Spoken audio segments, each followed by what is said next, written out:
Hi guys, আজি বনাই আছোঁ চিকেন মই কেনেকৈ বনাওঁ আহকচোন দেখাওঁ। প্ৰথমে মই চিকেনৰ পেষ্টখিনি ৰেডি কৰিছোঁ। ইয়াতে দিছোঁ আদা, নেহৰু, জিৰা, জালুক, গৰম মছলা, চিকেন ছানৰাইজটো দিছোঁ। তাৰপিছত ইয়াতে বিলাহী দিছোঁ আৰু এতিয়া মই এনেকৈ পিঁয়াজ আৰু তেজপাতখিনি কাটি ৰাখিছোঁ। আৰু মই এনেকৈ এই আলুখিনি মই এনেকৈ ফ্ৰাই কৰি লওঁ ৰঙা কৰি।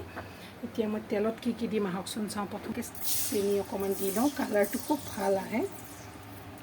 তাৰপিছত মই ইয়াতে কাটি ৰখা এয়া পিঁয়াজ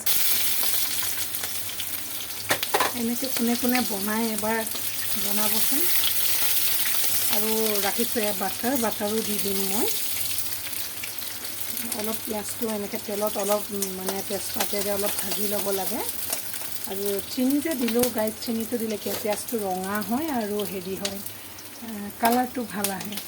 আৰু এতিয়া মই তেলত চিকেনখিনি দি দিওঁ। এনেকৈ চিকেনখিনি দি দিলোঁ। এতিয়া মই অলপ লৰাই দিম। চবৰে বনোৱা পদ্ধতিটো বেলেগ, চবেই একেধৰণৰ নবনায়।